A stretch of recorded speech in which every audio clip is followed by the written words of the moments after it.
Hi, so what I'm going to show you today is just keeping your sourdough starter in a nice healthy condition. What you might find occasionally is it needs a bit of a refresh. You might get some, sorry I'm a bit high there, you might get some brown water on top. This is completely normal. It might lose its bubble and stuff like that. Or a friend might give you some sourdough and you're like, really, how do I look after this? So it's quite simple. If it does go like that, and it needs a bit of a refresh, or to be honest, it's actually good practice just to refresh it, put it in a fresh jar, then this is what you do. So they might have given you a jar like this. It's probably not quite big enough. You want plenty of room. So you can use a jam jar, something pretty big here, and you'd cover it with a bit of cloth. Or you can use the kilner style jars, but just remember please to remove that plastic seal, otherwise it might explode. So you've got a bit of jar of stuff. I've actually just refreshed this, not refreshed it, but put it in a clean jar anyway, because my jar was just getting really manky.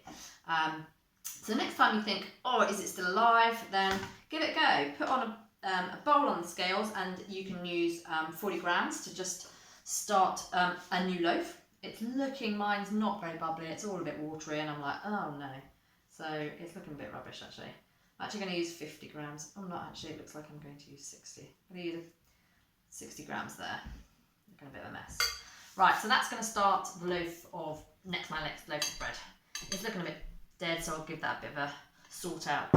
So, this jar, let's give it a bit of a refresh. So what you're going to do is you're going to put the jar on the scales, you're going to put the scales, tear them back to zero, which means setting them back to zero.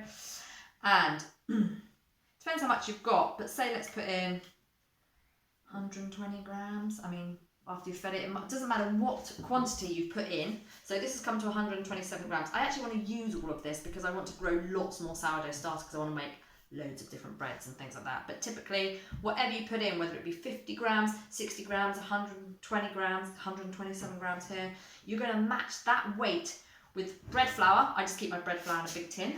I use so much of it, and also some tepid water. So 127 grams of sourdough starter. Put it back to zero, and I'm going to put about the same of bread flour in. This is white bread flour, even though it was originally a wholemeal sourdough starter. I am going to use white bread flour because that's what I have a lot of.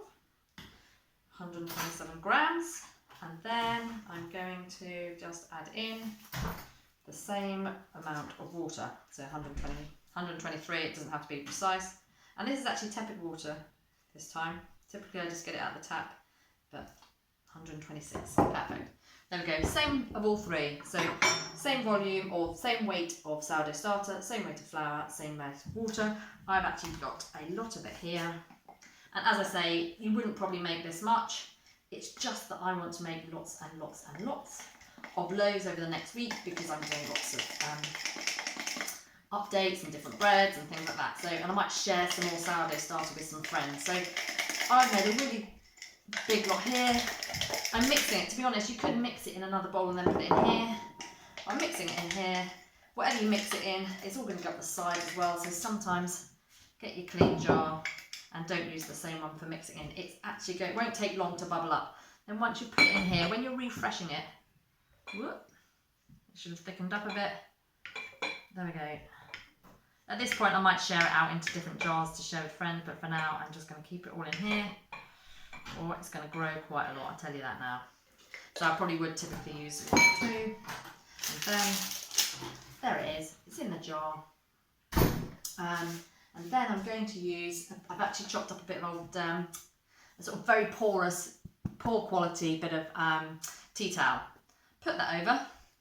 Might fold it in half. What you want is quite a bit of air getting in there, so that's why I've kept it quite thin. Fold it over, secure it with an elastic band. What you might want to do for a bit of interest is find another elastic band of any sort. I hate using elastic bands, or I hate throwing out elastic bands. I feel like I'm going to kill some sort of animal. Is to put the elastic band around the level, if you can, of where the sourdough is. And the reason you do this is because you'll be able to judge then. There we go. The next day, when you see it rise up and things like that, you'll go, wow, it is growing and it's still alive. It will probably be alive, it's absolutely fine. So, excuse me, there we are. That's it. Leave it now, because you're just wanting it to come back to life a bit. Just leave it out for 24 hours, and then, you know, it should have then bubbled up. You can then pop it in the fridge and treat it as normal.